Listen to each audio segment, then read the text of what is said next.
الحمد لله رب العالمين نحمده ونستعينه ونؤمن به ونتوكل عليه ونعوذ بالله من شرور أنفسنا ومن سيئات أعمالنا وأشهد أن لا إله إلا الله وحده لا شريك له وأشهد أن محمدا عبده ورسوله أرسله بالهدى ودين الحق ليظهره على الدين كله ولو كره المشركون. اللهم صل على محمد وعلى آل محمد كما صليت على إبراهيم وعلى آل إبراهيم إنك حميد مجيد. اللهم بارك على محمد وعلى آل محمد كما باركت على إبراهيم وعلى آل إبراهيم إنك حميد مجيد. أما بعد فإن خير الحديث كتاب الله وخير الهدي هدي محمد صلى الله عليه وسلم وشر الأمور محدثاتها وكل محدثة بدعة وكل بدعة ضلالة. أيها الأحبة أوصيكم بتقوى الله. أعوذ بالله من الشيطان الرجيم.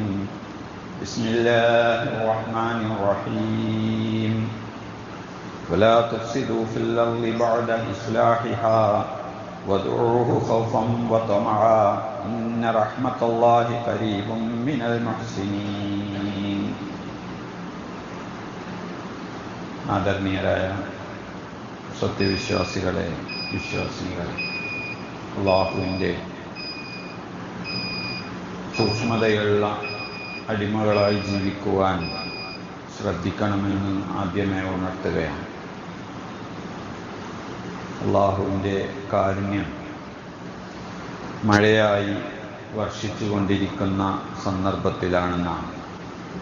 കുറച്ച് ദിവസങ്ങൾക്ക് മുമ്പ് നമ്മളൊക്കെ കാത്തിരുന്ന കാലവർഷം ചൂടായി ഉറങ്ങാൻ കഴിയുന്നില്ല, കിണർ ഓരോ ദിവസവും ആശങ്കപ്പെടുത്തുന്നു എന്നിടത്തു നിന്നൊക്കെ മാറി അള്ളാഹു അവൻ നിശ്ചയിച്ച സമയത്ത് നമുക്ക് മഴ നൽകിക്കൊണ്ടിരിക്കുകയാണ്. പക്ഷേ ഈ നിയമത്തിനോട് നമ്മളെങ്ങനെ പ്രതികരിക്കുന്നു എന്നറിയില്ല.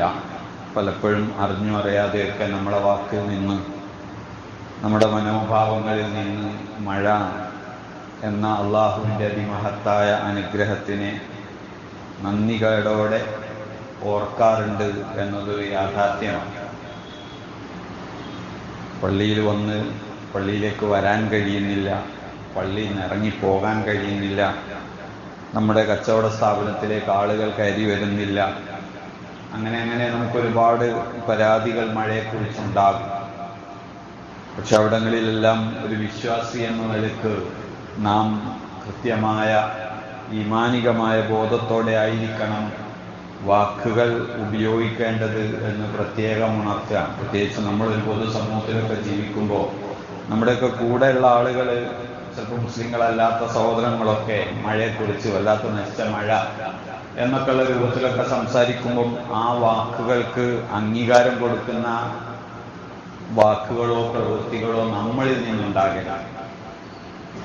നമ്മളത് പ്രത്യേകം ശ്രദ്ധിക്കേണ്ടതാണ്. മഴയൊന്നും ശപിക്കാൻ പാടില്ലെന്ന് റസൂലുള്ള പ്രത്യേകം ഉണർത്തിയത് നമുക്ക് കാണാവുന്നതാണ്. അത് നമുക്ക് വലിയ ശല്യമായി വരികയാണെങ്കിൽ പോലും റസൂലുള്ളയുടെ മാതൃക എന്താ? ലാ അലൈന ഹവാലൈന എന്ന് പ്രാർത്ഥിക്കല. പ്രൊഫസനെ ഞങ്ങൾക്കെതിരെ ആക്കരുത്, ഇത് ഞങ്ങളുടെ ചുറ്റുവട്ടങ്ങളിലേക്ക് നീ അനുഗ്രഹം കൊടുക്കണമേ എന്ന് പറയാനേ പാടുള്ളൂ എന്ന്. അതാണ് ഒരു മുസ്ലിം എന്ന നിലക്ക് നമ്മളൊക്കെ ശ്രദ്ധിക്കേണ്ടത്. നമ്മൾ നമ്മളെ വിലയേറിയ ഒരു ഷൂ നനഞ്ഞു പോയതിൻ്റെ പേരിൽ നമ്മളെന്തൊക്കെയോ കൊടുക്കാറുണ്ട് അല്ലേ? പക്ഷേ ഈ ഒരു മഴ ഇല്ലെങ്കിലോ? അപ്പോൾ മഴയെ അള്ളാഹു വലിയ അനുഗ്രഹമായിട്ട് ഒരുപാട് സ്ഥലങ്ങളിൽ പറഞ്ഞത് കാണാം. അള്ളാഹുവിൻ്റെ മഹത്തായ അനുഗ്രഹമാണ്.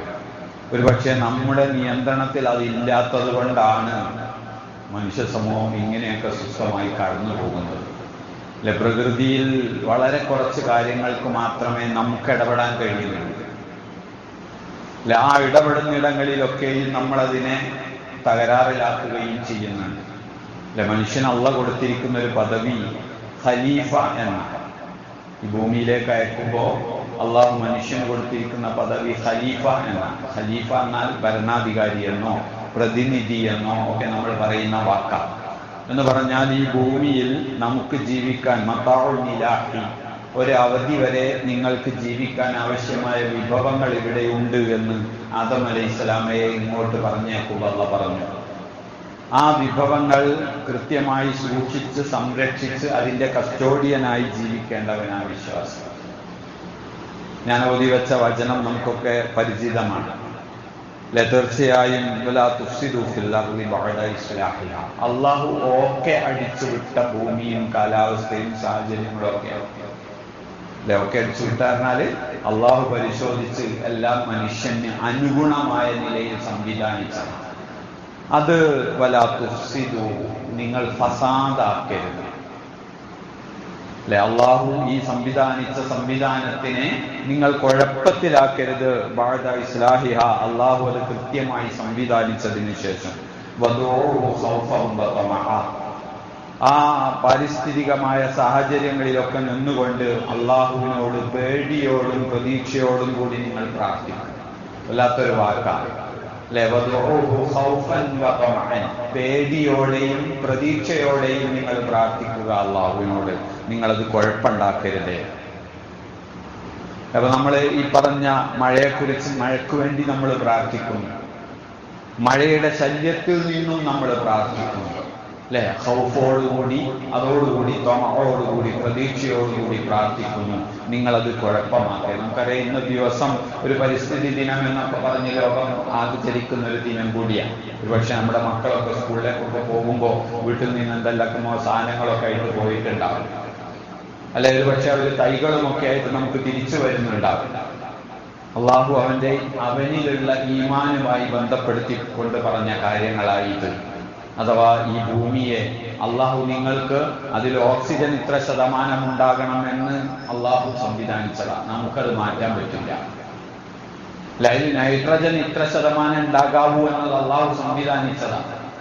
ആ സംവിധാനങ്ങൾക്ക് നമ്മൾ മാറ്റങ്ങൾ വരുത്തുകയാണെങ്കിൽ അത് നമ്മൾ ഫസാദാക്കലായി മാറും.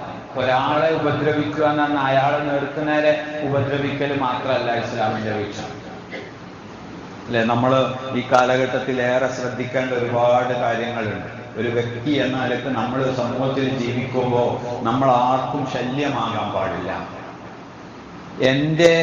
എനിക്ക് സുഖമാകണമെന്ന് ആഗ്രഹിക്കുന്നത് മറ്റുള്ളവന് കൂടി സുഖമാകുമ്പോഴേ മുഅ്മിനാകൂ എന്നല്ലേ റസൂലുള്ളാഹി പറഞ്ഞത് അല്ലെ. നിനക്ക് സ്വന്തമായി ഇഷ്ടപ്പെടുന്നതൊക്കെയും തൻ്റെ കൂട്ടുകാരന് വേണ്ടി ഇഷ്ടപ്പെടുക എന്ന് പറഞ്ഞാൽ, എൻ്റെ മുമ്പിലുള്ള ഓവുചാൽ വൃത്തിയായിരിക്കണം എന്ന് ഞാൻ ആഗ്രഹിക്കുന്നുണ്ട് എങ്കിൽ ആ വൃത്തികേടുകൾ അപ്പുറത്തവന്റെ മുമ്പിലുള്ള ഓവുചാലിലേക്ക് നീക്കേണ്ടവനല്ല ഞാൻ.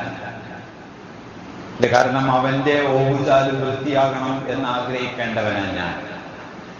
എൻ്റെ പറമ്പ് മലിനമാകരുത് എന്നാഗ്രഹിക്കുന്നവനാണ് ഞാനെങ്കിൽ എൻ്റെ അയൽവാസിയുടെ, അവൻ ആരോ ആയിക്കോട്ടെ, അവന്റെ പറമ്പ് അങ്ങനെ തന്നെ. എൻ്റെ വീട്ടിലേക്കുള്ള വഴി വൃത്തിയാകണമെന്ന് ഞാൻ ആഗ്രഹിക്കുന്നുണ്ട് എങ്കിൽ പൊതുവഴിയും വൃത്തിയാണ് എന്ന് ആഗ്രഹിക്കേണ്ടവനാണ് ഞാൻ അല്ലെ. അതൊക്കെ ഈമാനിന്റെ ഭാഗത്തിലേക്ക് അള്ളാഹു ഉൾപ്പെടുത്തിയത് നമ്മൾ ശ്രദ്ധിച്ചിട്ടുണ്ടോ? റസൂലുള്ളാഹി പറഞ്ഞില്ലേ, ഈമാനിന് 70-ലേറെ ശാഖയുണ്ട് അല്ലെ. നമുക്കറിയാം ഈമാൻ ശരിയായെങ്കിലേ നമ്മുടെ അമലുകൾ ശരിയാവുകയാണ് അല്ലെ. ഈമാൻ ശരിയാകാതെ നമ്മൾ എന്തൊക്കെ ചെയ്താലും അള്ളാഹു അത് സ്വീകരിക്കൂല.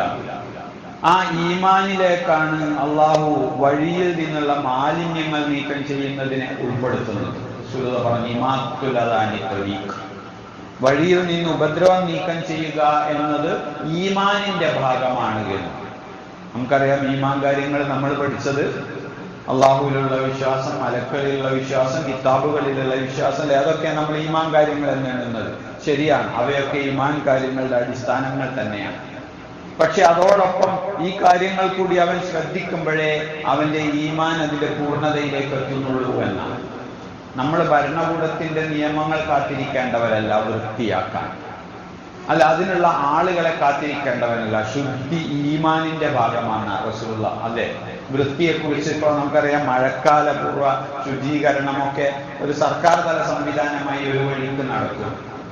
ഒരു പക്ഷെ നമ്മുടെ ഭാര്യമാരൊക്കെ വീട്ടിൽ നിന്ന് നമ്മളോട് പലതും ആവശ്യപ്പെട്ടുകൊണ്ടിരിക്കുന്നു അല്ലെ. അവര് പല വൃത്തിയാക്കുന്നതിലൊക്കെ ശ്രമിച്ചുകൊണ്ടിരിക്കുക, നമ്മളതൊന്നും ശ്രദ്ധിക്കാതെ സമ്പാദിച്ചുകൊണ്ടേയിരിക്കുക അല്ലെ. അത് ആരുടെയൊക്കെ ഡ്യൂട്ടി ആയി പോവുകയാണ് പക്ഷെ റസൂലുള്ള ഉണർത്തുന്ന എന്താ?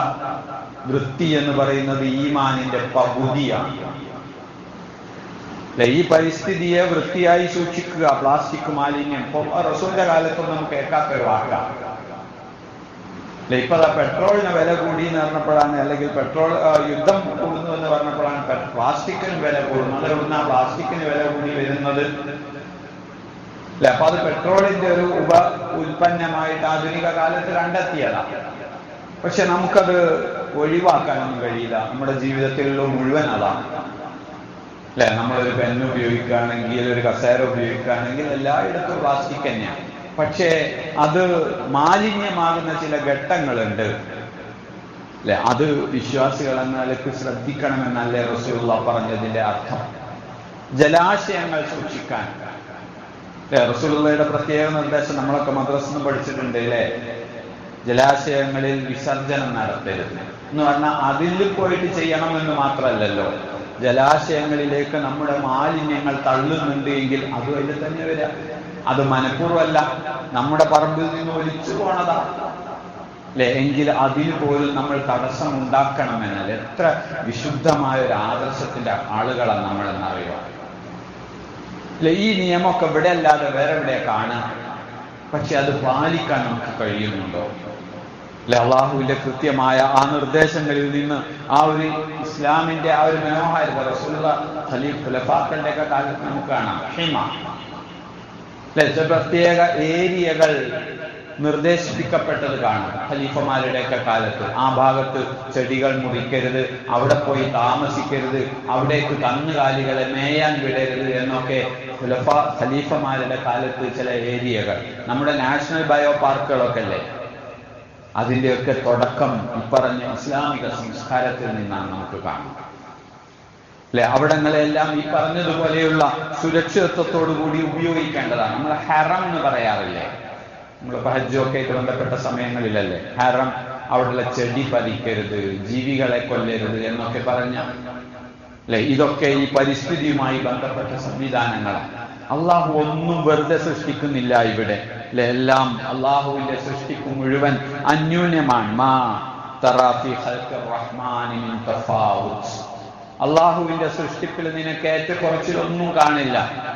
നിനക്ക് കൃത്യമായ അളവിലെല്ലാം ഖദർ. അള്ളാഹു എല്ലാം സൃഷ്ടിച്ചിരിക്കുന്നത് കൃത്യമായ ഒരു അളവിലാണ്. അതിനെ നമുക്ക് ഓവറായി തോന്നുന്നുണ്ട് എങ്കിൽ അതിന് നമ്മൾ എവിടെയോ ഇടപെട്ടതാ പ്രശ്നം. അപ്പൊ അതുകൊണ്ട് ഈ ഒരു സന്ദർഭത്തിൽ നമ്മൾ ഏറെ കരുതലോടെ ജീവിക്കുക. ഈ വൈറസിനെയും ഫംഗസിനെയും ഒക്കെ അള്ളാഹു ഉണ്ടാക്കി തന്നെയാണ്. നമുക്ക് പ്രയാസങ്ങൾ അവ ഉണ്ടാക്കുന്നുണ്ട് എങ്കിൽ അതിനുള്ള പ്രതിരോധം എന്താണ് എന്നാണ് നമ്മൾ ആലോചിക്കേണ്ടത്. അങ്ങനെ വരാനുള്ള കാരണമില്ലാതെയാക്കുവാനാണ് നമ്മൾ ശ്രമിക്കേണ്ടത്. ഇപ്പോ നമുക്കറിയാം, നമുക്കൊക്കെ ഇത്തിരി അനുഗ്രഹങ്ങൾ കൂടിയ കിട്ടിയ വിഭാഗമാണ് നമ്മൾ എന്ന് പറഞ്ഞാൽ, ലോകത്തുള്ള ഒരുപാട് ലക്ഷം മനുഷ്യരെക്കാൾ വസ്ത്രം കൊണ്ട്, ഭക്ഷണം കൊണ്ട്, വാഹനം കൊണ്ട്, പാർപ്പിടം കൊണ്ടൊക്കെ അനുഗ്രഹീതരാണ് നമ്മൾ അല്ലേ? ആണ്. പക്ഷേ അള്ളാഹുവിൽ നിന്ന് കിട്ടുന്ന ഈ അനുഗ്രഹങ്ങൾ പലപ്പോഴും ഞാൻ നേരത്തെ സൂചിപ്പിച്ച മഴയെക്കുറിച്ച് പറയുന്ന പോലെ നന്ദികളിൽ ഉപയോഗിക്കുന്നു എന്നതൊരു വസ്തുതയാണ്. എല്ലാം ഒരു അവധി വരെയുള്ള വിഭവങ്ങൾ അള്ളാഹു ഇവിടെ ഏൽപ്പിച്ചത് വരുന്ന തലമുറക്ക് കൂടിയുള്ളതാണ്. പക്ഷെ അത് നമ്മൾ ഓവറായി ഉപയോഗിക്കുമ്പോൾ ആ പ്രകൃതിയിൽ റബ്ബുണ്ടാക്കിയ ആ സന്തുലനം, ആ മീസാൻ, എല്ലാത്തിനും അള്ളാഹു ഒരു അളവ് വെച്ചിരിക്കുന്നു. ആ അളവിനെ നമ്മൾ മറികടക്കുകയാണ്. അള്ളാഹു തന്റെ അടിയാറുകൾക്ക് കണക്കില്ലാതെ വിശാലമായി റിസ്ക് നൽകിയിരുന്നുവെങ്കിൽ അവർ ഭൂമിയിൽ കുഴപ്പമുണ്ടാക്കിയിരുന്നു. അപ്പൊ നമുക്കറിയാം, ഈ ഭൂമിയിലെ വിഭവങ്ങളുടെ 80% ഉപയോഗിക്കുന്നത് 20% ആളുകളാണ്. എന്റെ വീട് എനിക്കും എന്റെ കുട്ടികൾക്കും താമസിക്കാൻ മാത്രമുള്ളതല്ല ഞാൻ ഉണ്ടാക്കിയത്. അതിന്റെ എത്രയോ ഇരട്ടിയോ അതിന്റെ എത്രയോ ഇരട്ടിയോ വലുപ്പത്തിലാണ്. അത് ആരുടേതാ? അത് മറ്റാരുടേതോ എടുത്ത് ഉണ്ടാക്കിയതാ ഞാൻ. പാവപ്പെട്ടവന് ഒരു ലോഡ് കല്ല് കിട്ടാനില്ല എങ്കിൽ അത് ഞാൻ എന്റെ പറമ്പ് മൊത്തം കല്ല് വിരിച്ചിട്ടുണ്ടായതാ. അല്ലെ? ഇതൊക്കെ വിശ്വാസികൾ എന്ന നിലക്ക് ഞാൻ പറഞ്ഞില്ലേ, ലാ യുഅ്മിനു അഹദുക്കും, നിങ്ങളിൽ ഒരാൾ മുഅ്മിനാവില്ല. റസൂലുള്ളാഹി പറഞ്ഞ മുഅ്മിനാവില്ല ഹത്താ യുഹിബ്ബ ലിഅഖീഹി മാ യുഹിബ്ബു ലിനഫ്സി, തനിക്ക് ഇഷ്ടപ്പെടുന്നത് തന്റെ സഹോദരന് വേണ്ടിയും ഉണ്ടാകണമെന്ന് ആഗ്രഹിക്കുന്നത് വരെ നിങ്ങൾക്ക് വിശ്വാസിയാകാൻ കഴിയില്ലെന്ന് റസൂലുള്ളാഹി പറഞ്ഞതിന്റെ വിശാലതയിൽ ഇതൊക്കെ പെടൂലേ? ഈ മഴക്കാലം നമ്മൾ ശ്രദ്ധിക്കേണ്ട മറ്റു ചില കാര്യങ്ങൾ, ചെടി നടുക എന്നത് വലിയ സുന്നത്തായി റസൂലുള്ളാഹി പഠിപ്പിച്ചതാണ്. മരിക്കുകയാണെങ്കിലും കയ്യിലൊരു തയ്യുണ്ടെങ്കിൽ അത് കുഴിച്ചിടണമെന്ന സഹാബികൾ നമുക്ക് നൽകുന്ന നിർദ്ദേശം. ഈ മഴക്കാലത്തിന് നമുക്ക് നമ്മുടെ എല്ലാ ഒരു 2 സെന്റ് 3 സെന്റോ ഒക്കെ അല്ലേ, അതിലെന്തെങ്കിലുമൊക്കെ ഒരു ചെടി നടാൻ. അല്ലെ? ഇപ്പം പുതിയ കാലം നമ്മൾ കൃഷിയൊന്നായിട്ട് വലിയ ബന്ധമല്ലെങ്കിലും നമ്മുടെ നാട്ടുപുറത്തൊക്കെ ഉള്ള പ്രശ്നം, എന്ത് കൃഷി ഉണ്ടാക്കിയാലും എല്ലാം പല ജീവികളും വന്ന് നശിപ്പിക്കുന്നു എന്നതാണ്. പുതിയ കാട്ടിലുണ്ടായിരുന്ന പല മൃഗങ്ങളും ഒന്ന് നാട്ടിലൊക്കെ ഇറങ്ങി, പന്നിയും കുരങ്ങും അല്ലെ, കരിക്കൊന്നും വെച്ചേക്കുന്നില്ല. പന്നികൾ വന്ന് താഴെക്കൂടെയുള്ള കൃഷികൾ മുഴുവൻ നശിപ്പിച്ചു പോകുന്നു. അല്ലെ? നമ്മളൊരു വലിയ വെല്ലുവിളി കാർഷിക മേഖലയിലൊക്കെ നേരിട്ടുകൊണ്ടിരിക്കുക. പക്ഷെ അവിടങ്ങളിലൊക്കെ അള്ളാന്റെ റസൂൽ നൽകിയ സന്തോഷ വാർത്തയുണ്ട് നമുക്ക്. എന്നാലും നിങ്ങൾ കൃഷിയെ കൈയൊഴിക്കരുത്. കാരണം അത് മൃഗം തിന്നുപോയാലും മറ്റ് ആരെങ്കിലും മോഷ്ടിച്ചു പോയാലും ഒക്കെ നിങ്ങൾക്കൊരു സ്വതക്കയായി അത് അള്ളാഹു സ്വീകരിക്കും. നഷ്ടത്തിന് കൃഷി നടത്തണം എന്നല്ല പറഞ്ഞത്, പക്ഷേ എങ്കിലും നമുക്ക് കഴിയാവുന്ന ഒരു ചെടിയെങ്കിലും നമ്മുടെ അടയാളമായി ഈ ഭൂമിയിൽ വളരട്ടെ. അല്ലെ? അള്ളാഹു നല്ലൊരു വിശ്വാസിക്ക് ഭൂമി നൽകുന്നത് എന്താ? കശജറത്തിൻ ത്വയ്യിബ, അല്ലെ? വിശുദ്ധമായ ഒരു മരം പോലെയാണ്. ആകെ ആകാശത്ത് വിരിഞ്ഞു നിൽക്കുന്ന ഒരു മരം, ഒരുപാട് ചെടി, ഒരുപാട് കിളികൾക്ക് കൂടൊരുക്കുന്ന, തണലൊരുക്കുന്ന, പഴമൊരുക്കുന്ന ഒരു മരം. അതാ ഒരു വിശ്വാസിയാണ്. എങ്കിൽ നമ്മുടെ പറമ്പിലും നമ്മുടെ മുറ്റത്തുമൊക്കെ അങ്ങനെ സമൂഹത്തിന് ഉപകാരമുള്ള ഒരു ചെടിയെങ്കിലും ഉണ്ടാക്കിയെടുക്കാനൊക്കെ നമ്മൾ ഈ സന്ദർഭങ്ങൾ ഉപയോഗപ്പെടുത്തുക. അള്ളാഹു അനുഗ്രഹിക്കട്ടെ. ഞാൻ പറഞ്ഞു വന്നത്, നമ്മൾ ഈ ഭൂമിയിൽ ജീവിക്കുമ്പോൾ ഈ ഭൂമിക്ക് ഒരുപാട് അവകാശികളുണ്ട്, അവരുടെയൊക്കെ അവകാശങ്ങൾ കൊടുത്ത് ജീവിക്കണം എന്നാണ്. അല്ലെ? നമ്മളോടൊപ്പം അള്ളാഹു സൃഷ്ടിച്ച അള്ളാഹുവിന്റെ അടിയാറുകൾ, അല്ലെ? അള്ളാഹുവിന് തസ്ബീഹ് ചൊല്ലുന്ന, ഉറുമ്പിനൊന്നും കത്തിക്കരുതെന്ന് പറഞ്ഞില്ലേ? അല്ലെ? അതുപോലെ തന്നെ ഉപദ്രവം ഉണ്ടാക്കുന്ന ജീവികളെ അല്ലാതെ മറ്റുള്ളവയൊന്നും വെറുതെ നശിപ്പിക്കരുതെന്നുള്ള പറഞ്ഞില്ലേ? റസൂലുള്ളാഹി നടത്തിയില്ലേ? എന്റെ അവർക്കൊക്കെയും അവയുടേതായ ഉത്തരവാദിത്തങ്ങൾ അള്ളാഹു കൊടുത്തിട്ടുണ്ട്. അല്ലെ? ആ ഉത്തരവാദിത്തങ്ങൾ നിർവഹിക്കുന്നതിൽ അവർ നമ്മളെക്കാൾ അള്ളാഹുവിനോട് ശുക്ർ കാണിക്കുന്നവരാണ്. യുസബ്ബിഹു ലഹു മാ ഫിസ് സമാവാതി വമാ ഫിൽ അർദ്, ആകാശഭൂമികളിലുള്ള എല്ലാം അള്ളാഹ്ക്ക് തസ്ബീഹല്ല. നമ്മൾ എത്ര സുബ്ഹാനല്ലാഹ് പറഞ്ഞു? അല്ലെ? ഇന്ന് നേരം വെളുത്തതിന് ശേഷം നമ്മൾ എത്ര പ്രാവശ്യം അള്ളാഹുവേ നീ പരിശുദ്ധനാണെന്ന് പറഞ്ഞു? എന്നാൽ ഇവിടെയുള്ള കാക്കകളും കോഴികളും എലികളും പന്നികളും, അല്ലെ, കാറ്റും മരവും ഒക്കെ അള്ളാഹുവിനെ തസ്ബീഹ് ചൊല്ലുന്നു എന്നാണ് വിശുദ്ധ ഖുർആൻ പഠിപ്പിക്കുന്നത്. അപ്പൊ അവർക്കൊക്കെ അവയുടേതായ പ്രകൃതിയിൽ ജീവിക്കാനുള്ള അവകാശമുണ്ട്. ആ ഒരു ബോധത്തോടു കൂടിയായിരിക്കണം നമ്മൾ ജീവിക്കേണ്ടത് എന്ന് ഉണർത്തുകയാണ്. ഏത് സമയവും നമ്മൾ ഇവിടുന്ന് പോകണം. അല്ലെ? ആ പോകുന്ന സമയത്ത് നമ്മളെക്കുറിച്ച് ഇവിടെയുള്ള ഒരു ജീവിക്കും പരാതി ഉണ്ടാകരുത്. അല്ലെ? ഒരു മൃഗത്തിനും പരാതി ഉണ്ടാകരുത്, ഒരു കിളിക്കും പരാതി ഉണ്ടാകരുത്. തിരിച്ചായിരിക്കണം. അല്ലെ? എനിക്ക് വെള്ളം തരാറുണ്ടായിരുന്ന ഒരു മനുഷ്യനാണല്ലോ പോകുന്നത്. അല്ലെ? എനിക്ക് ഉപകാരപ്പെട്ടിരുന്ന ഒരു മനുഷ്യനാണല്ലോ അവിടുന്ന് പോണത് എന്ന് ഇവിടെയുള്ള മറ്റു ജീവികൾക്ക് പറയാൻ കഴിയുന്ന വിധത്തിൽ വിശ്വാസിയായി ജീവിക്കണം. അതാ ഇസ്ലാം നമ്മളോട് ആവശ്യപ്പെടുന്ന ഈമാൻ. ഞാൻ പറഞ്ഞു, റസൂലുള്ളാഹിയൊക്കെ ഈമാനുമായി ബന്ധപ്പെടുത്തിക്കൊണ്ടാണ് നമ്മൾ ജീവിക്കുമ്പോൾ അള്ളാഹുവിന്റെ അനുഗ്രഹങ്ങൾക്ക് നന്ദി പറഞ്ഞുകൊണ്ടേ ഇരിക്കുക. ഈ മഴവെള്ളത്തിനെ ശപിക്കാതിരിക്കാനും അതിനെ പരമാവധി ഉപയോഗപ്പെടുത്താനും നശിപ്പിക്കാതിരിക്കാനും നമ്മൾ ശ്രമിക്കണം. വെള്ളം സംരക്ഷിക്കുന്നതൊന്നും സർക്കാരിന്റെ ഉത്തരവാദിത്തമല്ല. അള്ളാഹ് കൃത്യമായി പറഞ്ഞു, നാം ആകാശത്തു നിന്ന് വെള്ളം ഇറക്കുകയും വഅസ്കന്നാഹു ഫിൽ അർദ്, ഭൂമിയിൽ നാം അത് തടഞ്ഞു വെക്കുകയും ചെയ്യും. നമ്മുടെ പറമ്പില് വെള്ളം വീഴുന്നുണ്ടോ? ശരിയാ, നമുക്ക് നമ്മുടെ പുതിയ വൃത്തിയുടെ സംവിധാനത്തിൽ നമ്മുടെയൊക്കെ മുറ്റം ഇന്റർലോക്ക് ഒക്കെയാണ്.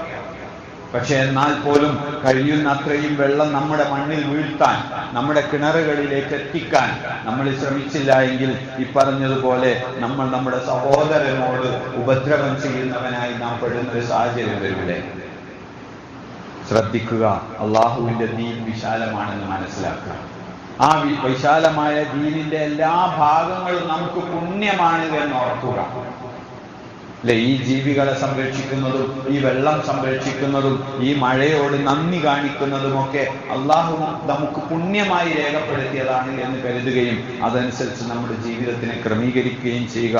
അള്ളാഹു അവൻ സംവിധാനിച്ച ഈ പ്രകൃതിയിൽ അതിനോട് ഇണങ്ങി ജീവിക്കുവാനുള്ള ഇൽമും ഈമാനികമായ വിശാലതയും നമ്മെ നൽകി നമ്മളെവരെയും അനുഗ്രഹിക്കുമാറാകട്ടെ.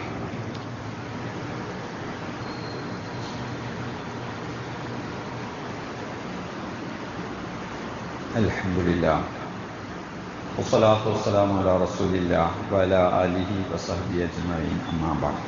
തഖ്വല്ലാഹ ഇബാദല്ലാഹ്. സഹോദരങ്ങളെ, അള്ളാഹുവിനെ സൂക്ഷിച്ച് ജീവിക്കണമെന്ന് ഒരിക്കൽ കൂടി ഓർമ്മപ്പെടുത്തുകയാണ്. നമ്മുടെ പുതിയ അധ്യയന വർഷമൊക്കെ ആരംഭിച്ചു. അതുമായി ബന്ധപ്പെട്ട് ചില കാര്യങ്ങളൊക്കെ കഴിഞ്ഞാഴ്ച സൂചിപ്പിച്ചു.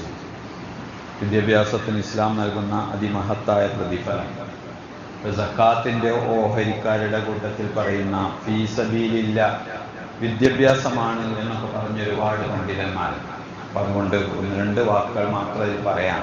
നമ്മൾ ശ്രദ്ധിക്കുക, നമ്മുടെയൊക്കെ അയൽപക്കങ്ങളിലൊക്കെ ഉള്ള മക്കൾ, അവർക്ക് പഠനത്തിനൊക്കെ എന്തെങ്കിലും തടസ്സങ്ങളുണ്ട് എങ്കിൽ നമ്മുടെ ഉദാരതയിൽ നിന്ന് അവരെ സഹായിക്കാൻ കഴിയുമെങ്കിൽ അതൊരു സദഖ ജാരിയയായിട്ട് ഒരു കുട്ടിക്കൊരു ബാഗ് വാങ്ങിക്കൊടുക്കാനോ ഒരു പെൻസിൽ വാങ്ങിക്കൊടുക്കാനോ അല്ലെങ്കിൽ ഒരു കുട്ടിയുടെ ഒരു എക്സാമിനുള്ള ഫീസ് അടയ്ക്കാനോ, അല്ലെ, അതൊക്കെ ഇപ്പം നമ്മൾ പലപ്പോഴും ഭക്ഷണത്തിനും മരുന്നിനും ഒക്കെ വളരെ ശ്രദ്ധയിലാണ് നമ്മൾ. ഒരു പക്ഷേ ഇന്നത്തെ കാലത്ത് അതിലേറെ, അല്ലെ, അള്ളാഹു റസൂലിനോട് പറഞ്ഞൊരു പ്രാർത്ഥന എന്താ? നീ പറയണം, പ്രാർത്ഥിക്കണം, റബ്ബിസ്ദിനി ഇൽമ, പഠിച്ചോനെ എനിക്ക് അറിവ് വർദ്ധിപ്പിച്ച് തരയണമേ എന്ന് പ്രാർത്ഥിക്കണമെന്ന് അള്ളാഹ് റസൂലുള്ളാഹിയോട് പറയുന്നത്. ഇബ്രാഹിം നബി അലൈഹി ഇസ്ലാം പ്രാർത്ഥിക്കുന്നത് റബ്ബി ഹബ്നി ഹുക്മ, പഠിച്ചോനെ എനിക്ക് അറിവ് കൂട്ടി തരണേനാണ്. അപ്പൊ അറിവിന് ഇസ്ലാം അത്രയും വലിയ പ്രാധാന്യം കൊടുക്കുന്നുണ്ട്. അതുകൊണ്ട് നമ്മുടെ ദാനധർമ്മങ്ങളിൽ ഏറ്റവും പരിഗണിക്കപ്പെടേണ്ട ഒരു വിഭാഗമാണ് വിദ്യാർത്ഥികൾ, വിദ്യാഭ്യാസം. അതുകൊണ്ട് അതിനൊക്കെ പറ്റിയ ആളുകൾ, കഴിയുന്ന ആളുകൾ ചുറ്റുവട്ടങ്ങളൊക്കെ ശ്രദ്ധിച്ച് നിരീക്ഷിച്ച് വലത് കൈ കൊടുക്കുന്നത് ഇടത് കൈ അറിയാത്ത രൂപത്തിൽ ആ മേഖലകളിലൊക്കെ നമ്മുടേതായ ധർമ്മം നമ്മൾ നിർവഹിക്കുക. ഇനി അതിന് കഴിയില്ല എങ്കിൽ ചുരുങ്ങിയത് നമുക്ക് ആ നന്മയെക്കുറിച്ച് ആർക്കെങ്കിലും അറിയിച്ചു കൊടുക്കാനെങ്കിലും ശ്രദ്ധിക്കാം. നമുക്ക് കൊടുക്കാൻ കഴിയില്ല എങ്കിലും നമ്മുടെ അയൽപക്കത്ത് ഇങ്ങനെ ഒരു കുട്ടിയുണ്ട്, അല്ല, അവന് പഠിക്കാൻ ഇങ്ങനെ ആഗ്രഹമുണ്ട്, ശേഷിയുണ്ട്. ആഗ്രഹം മാത്രമല്ല, ഇന്നത്തെ കാലത്ത് ആഗ്രഹം നോക്കി കോഴ്സിന് പോകാൻ പറ്റില്ല. ലക്ഷങ്ങൾ പലിശക്കൊക്കെ ലോൺ എടുക്കുന്നതാണ് ഒട്ടും ശേഷിയില്ലാത്ത കോഴ്സുകൾക്കൊക്കെ പോകുന്നത്. അള്ളാഹുവിൻ്റെ അടുക്കൽ നമ്മൾ ഉത്തരം പറയേണ്ട കാര്യങ്ങളാണ് എന്നുകൂടി സാന്ദർഭികമായി ഉണർത്തുക.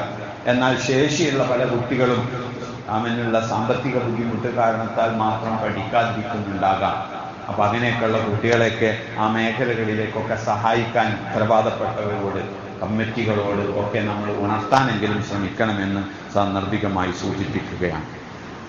2-3 മരണങ്ങൾ നമുക്കും നമ്മുടെ സമൂഹത്തിനുമൊക്കെ ഏറെ ഉപകാരം ചെയ്തിരുന്ന ചില വ്യക്തികളുടെ മരണമാണ്. ഒന്ന്, നമ്മുടെ പ്രസിഡന്റ് കോയക്കയുടെ പെങ്ങള് സ്റ്റാർ അഹമ്മദ് കോയ സാഹിബിൻ്റെ ഭാര്യ ആയിഷബി. ഞാൻ അറിഞ്ഞിടത്തോളം ഏറെ ഉദാരയായ ഒരു സഹോദരി, ഇനി മേഖലകളിലൊക്കെ സജീവനായി പ്രവർത്തിക്കുന്ന മക്കൾക്കുള്ള ഒരു ഉമ്മ, ധർമ്മനിഷ്ഠയുടെ കാര്യത്തിൽ വളരെ ശ്രദ്ധിച്ചിരുന്ന ഒരു സഹോദരി കഴിഞ്ഞ ദിവസം മരണപ്പെട്ടു. നമുക്ക് ചെയ്യാനുള്ളത് പ്രാർത്ഥിക്കുക എന്നതാണ്. അതേപോലെ തന്നെ നമ്മുടെ എഞ്ചിനീയർ KP മുഹമ്മദ് കോയ സാഹിബ് സെങ്കോട്ടേക്സ്, അദ്ദേഹത്തിനെ കുറിച്ച് പറയുമ്പോൾ നമുക്ക് കുറച്ചുകൂടി ഏറെ ബാധ്യതകളുണ്ട്. കാരണം നമ്മുടെ ഈ പള്ളിയുടെയൊക്കെ നടത്തിപ്പിനൊക്കെ ഒരുപാട് സാമ്പത്തിക അത്യാവശ്യം അള്ളാഹു കൊടുത്തൊരു മനുഷ്യനായിരുന്നു. ആ കൊടുത്തതിൽ നിന്ന് കൊടുക്കണം എന്ന ബോധമുണ്ടായിരുന്ന ഒരു സഹോദരൻ കൂടിയായിരുന്നു. എൻ്റെയൊക്കെ നാട്ടിലെ സ്ഥാപനങ്ങൾക്കുമൊക്കെ വളരെ വിശാലമായി അദ്ദേഹത്തിനെ അറിയാവുന്ന ഇടങ്ങളിലൊക്കെയും ദാനം ചെയ്യാൻ നമ്മുടെയൊക്കെ സഹോദരങ്ങൾ പറഞ്ഞാൽ എന്തിനു ചോദിച്ചാലും അദ്ദേഹം മുടക്കം പറയാറുണ്ടായിരുന്നില്ല എന്നാണ്. അദ്ദേഹത്തിൻ്റെ മരണം നമ്മളൊക്കെ മറ്റൊരു രോഗം പ്രതീക്ഷിച്ച് പേടിച്ചു നിൽക്കുമ്പോഴാണ് ഭാര്യ രോഗിയാണ്. ആ ഭാര്യയുടെ കാര്യത്തിലുള്ള സങ്കടത്തിനിടയിലാണ് അദ്ദേഹത്തിനെ അള്ളാഹ് തിരിച്ചു വിളിക്കുന്നത്. എനിക്ക് ഓർമ്മ വന്നത് നമ്മുടെ മുൻ സെക്രട്ടറി അഷ്റഫ് ഖാന്റെ മരണമാണ്. ഭാര്യ രോഗിയായി ആ ചികിത്സയിൽ നടക്കുന്നതിനിടയിലാണല്ലോ അള്ളാഹ് അദ്ദേഹത്തിന് തിരിച്ചു വിളിച്ചത്. അതേപോലെ തന്നെയായിരുന്നു ഹുസൈൻ സാഹിബിൻ്റെ. അള്ളാഹിന്റെ കയ്യിലുള്ള ഓരോ കണക്കുകളിൽ നമ്മളിങ്ങനെ ആലോചിച്ച് നോക്കുമ്പോൾ എന്താ, അദ്ദേഹം വളരെ ബേജാറിലായിരുന്നു. കണ്ടപ്പോഴൊക്കെ പറയാറുണ്ടായിരുന്നത് ഭാര്യയുടെ അസുഖത്തിനെ കുറിച്ചായിരുന്നു. പക്ഷെ അതിനിടക്ക് റബ്ബ് അദ്ദേഹത്തിനെ തിരിച്ചു വിളിക്കുന്നത് നമുക്കൊക്കെ കുറെ പാഠങ്ങളാണ്. അതുപോലെ നമ്മുടെയൊക്കെ ഒരു സുഹൃത്ത് യൂനുസ് നരിക്കുനി എന്ന് പറയുന്ന ഒരു പ്രഭാഷകൻ, ഒരു പ്രസ്ഥാന നായകൻ, അദ്ദേഹത്തിന്റെ ജ്യേഷ്ഠൻ 49 വയസ്സുള്ള സഈദ്, അദ്ദേഹം കഴിഞ്ഞ ദിവസം മരിക്കുന്നത്. അദ്ദേഹം യൂണിറ്റിയുടെ ഒക്കെ വളരെ സജീവ വളണ്ടിയറാണ്. ഒരുപാട് സാമൂഹ്യ സേവന മേഖലകളിലുള്ള ഒരു ഓട്ടോറിക്ഷ ഡ്രൈവർ. പക്ഷെ അദ്ദേഹം ആ കുടുംബത്തിൽ ഉപ്പയും ഉമ്മയും കിടപ്പില്ല. ആ രണ്ടുപേരെ നോക്കിക്കൊണ്ടിരിക്കുക മാസങ്ങളായി. അന്നും അവരെ സുബഹിസ്കരിച്ച് പള്ളിയിൽ ജമാഅത്തൊക്കെ നിസ്കരിച്ച് പോയി ഇമ്മാനെയൊക്കെ കുളിപ്പിച്ചതിന് ശേഷം അദ്ദേഹം പുറത്തേക്ക് ഇറങ്ങുമ്പോഴാണ് അദ്ദേഹത്തിന് നെഞ്ചുവേദന വന്നതും 1 മണിക്കൂറിനിടയിൽ മരണം സംഭവിക്കുന്നു. എന്തൊക്കെയാ അള്ളാന്റെ പ്ലാൻ എന്താ? ഈ വാപ്പക്കും മക്കും ഇനി അവരെ നോക്കാനാരാ? ചിലപ്പോ നമുക്ക് ഇങ്ങനെ ആലോചിക്കുമ്പോൾ നോക്കും ഇനി എന്താ വഴി. പക്ഷെ നമ്മളൊന്നും ബേജാറാണ്ട. റബ്ബിന്റെ പ്ലാനിങ്ങിൽ അത്ര കൃത്യമാണ്. ആ ജ്യേഷ്ഠൻ പുറത്ത് മറ്റൊരു സ്ഥലത്താണ് ജോലി ചെയ്യുന്നത്. അതുകൊണ്ട് തന്നെ ഇപ്പാനും നോക്കാൻ അവർക്ക് കഴിയില്ല. അത് മുഴുവൻ ഏറ്റെടുത്തിരുന്ന് തന്റെ ഗൾഫിൽ ജോലിയൊക്കെ നിർത്തി വെച്ച് വന്നത് ഈ മനുഷ്യൻ. 1 വയസ്സുള്ള ഒരു മോൻ വരെയുള്ള ഒരു ദരിദ്ര കുടുംബം. നിങ്ങൾ ആലോചിച്ച് നോക്കൂ, റബ്ബിന്റെ ഓരോ പ്ലാനിങ് പോണം. അതുപോലെ തന്നെ ഈ ഭാര്യയെ നോക്കുന്ന ഒരു ഹുസൈൻ ഖാന്റെ മരണം. നമുക്ക് ഇതിനൊക്കെ കുറെ പഠിക്കാനുണ്ട്. ഇവരൊക്കെ ചെയ്തതിന് നമ്മൾ ഇവർക്ക് വേണ്ടി പ്രാർത്ഥിക്കുന്നു. റബ്ബ് അവരുടെ നന്മകൾ അവരിൽ നിന്ന് സ്വീകരിച്ച് അവരുടെ ബർസഖയായ ജീവിതം സ്വർഗീയമാക്കി നൽകട്ടെ.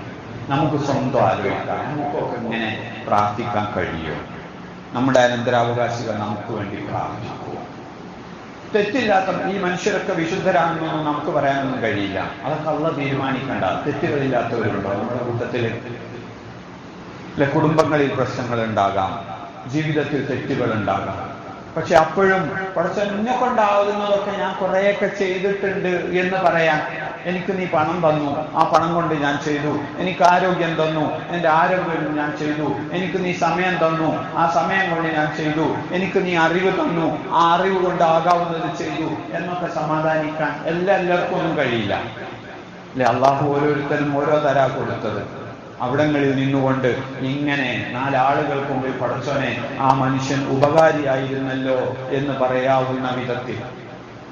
ഈ സഈദ് പൈസ കൊടുത്ത് ആളുകൾക്കിടയിൽ പേരായതല്ല, അദ്ദേഹത്തിന്റെ ശരീരം കൊണ്ട് അധ്വാനിച്ചതാണ്. പാവങ്ങളുടെ വീടുണ്ടാക്കാനൊക്കെ വേണ്ടിയിട്ട് ഒരുപാട് ശാരീരിക അധ്വാനം നടത്തിക്കൊടുത്ത ഒരു സാധാരണക്കാരനായ മനുഷ്യൻ. അങ്ങനെ നമുക്കൊക്കെ അടയാളങ്ങൾ ഉണ്ടാക്കി പോകണം.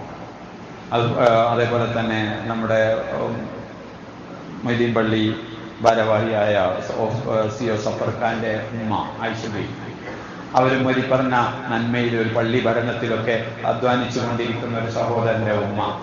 നമുക്ക് ആലോചിക്കാം, നമ്മുടെ മക്കളെയൊക്കെ എങ്ങനെയൊക്കെ കിട്ടുമോ? ഇങ്ങനെയൊക്കെ ഒരു നന്മയുടെ ആളായി നിൽക്കുന്ന മക്കളെ കണ്ടോ നമുക്ക്? അള്ളാഹു അനുഗ്രഹിക്കുമാറാകാം. ഏതായാലും ഈ മരണപ്പെട്ടു പോയ സഹോദരന്മാർക്ക് സഹോദരികൾക്ക് അള്ളാഹു അവരുടെ പ്രസക്തിയായ ജീവിതം സ്വർഗീയമാക്കി നൽകുമാറാകും. കാരുണ്യവാനായ നാഥ, അവരിൽ വന്ന വീഴ്ചകൾ നീ അവർക്ക് കൊടുത്ത് മാപ്പാക്കി കൊടുക്കണമേ നാഥ. നാളെ ഞങ്ങൾക്ക് ഇതുപോലെ നല്ലത് കേട്ട് നല്ലത് പറയിച്ച് നിന്റെ അടുക്കൽ നല്ലവരുടെ കൂട്ടത്തിൽ ഉൾപ്പെട്ട് മരിക്കുവാനുള്ള ഭാഗ്യം നൽകി നീ അനുഗ്രഹിക്കണമേ. ഈ മരണപ്പെട്ടവരുടെയൊക്കെ കുടുംബത്തിനുണ്ടായ പ്രയാസങ്ങൾ, നഷ്ടങ്ങൾ റബ്ബേ നീ അവർക്ക് നല്ല നിലയിൽ പരിഹരിച്ചു നൽകണമേ നാഥ. അവരുടെ ഉദാരതകൾ കൊണ്ട് ഈ സമൂഹത്തിന് ഉപകാരപ്പെട്ടിട്ടുണ്ട് എങ്കിൽ അവരുടെ അനന്തരാവകാശികൾക്കും മറ്റുള്ളവർക്കുമൊക്കെ അങ്ങനെയുള്ള നന്മകളിലൊക്കെ തുടരാനുള്ള ഈമാനും അതിനുള്ള ബർക്കത്തും നൽകി നീ അനുഗ്രഹിക്കണമേ റബ്ബേ. പടച്ചവനെ, ഞങ്ങളുടെയൊക്കെ ജീവിതത്തിൽ കുറെ വീഴ്ചകളും കുറവുകളും ഒക്കെ വന്നു പോയിട്ടുണ്ട്. കാരുണ്യവാനായ നാഥ, നീ അതെല്ലാം പുറത്ത് മാപ്പാക്കി തരണമേ. കൂടുതൽ വിശുദ്ധമായ ജീവിതം നയിക്കുവാൻ, നന്ദിയുള്ളവരായി ജീവിക്കുവാൻ നീ ഞങ്ങൾക്ക് ഈമാൻ വർദ്ധിപ്പിച്ചു തരണമേ റബ്ബേ. പടച്ചവനെ, നീ നൽകുന്ന എല്ലാ അനുഗ്രഹങ്ങൾക്കും പൂർണ്ണമായി സ്വീകരിച്ച് നന്ദിയോടുകൂടി പ്രതികരിക്കുന്ന വിശ്വാസികളുടെ കൂട്ടത്തിൽ ഞങ്ങളെ ഉൾപ്പെടുത്തണമേ നാഥ. എല്ലാവിധത്തിലുമുള്ള ആപത്തുകളിൽ നിന്ന്, കഷ്ടപ്പാടുകളിൽ നിന്ന്, പരീക്ഷണങ്ങളിൽ നിന്ന് റബ്ബേ നീ ഞങ്ങളെവരെയും കാത്തുരക്ഷിക്കണമേ. ലോകത്തിൻ്റെ വിവിധ ഭാഗങ്ങളിൽ, പ്രത്യേകിച്ചും ഇസ്ലാമിക ലോകത്തിൻ്റെ ഭാഗങ്ങളിലൊക്കെ യുദ്ധത്തിൻ്റെ അശാന്തികളുണ്ട്. റഹ്മാനായ റബ്ബേ, ഞങ്ങളിൽ പലരുടെയും റിസ്ക് അവിടെയാണ്, ഞങ്ങളിൽ പലരുടെയും കുടുംബങ്ങൾ അവിടെയാണ് നാഥ. നീ ആ പ്രദേശത്തൊക്കെ സമാധാനവും സ്വസ്ഥതയും നിലനിർത്തണമേ നാഥ. ഞങ്ങളുടെ നാട്ടിൽ സമാധാനത്തോടെ ഈമാനികമായി ജീവിക്കുവാനുള്ള സാഹചര്യം നൽകി അനുഗ്രഹിക്കണമേ റബ്ബേ. ربنا تقبل منا إنك أنت السميع العليم وتب علينا إنك أنت التواب الرحيم واغفر لنا يا غافر المذنبين. ربنا أعز الإسلام والمسلمين. ربنا هب لنا من أزواجنا وذرياتنا قرة أعين واجعلنا للمتقين إماما. ربنا آتنا في الدنيا حسنة وفي الآخرة حسنة وقنا عذاب النار.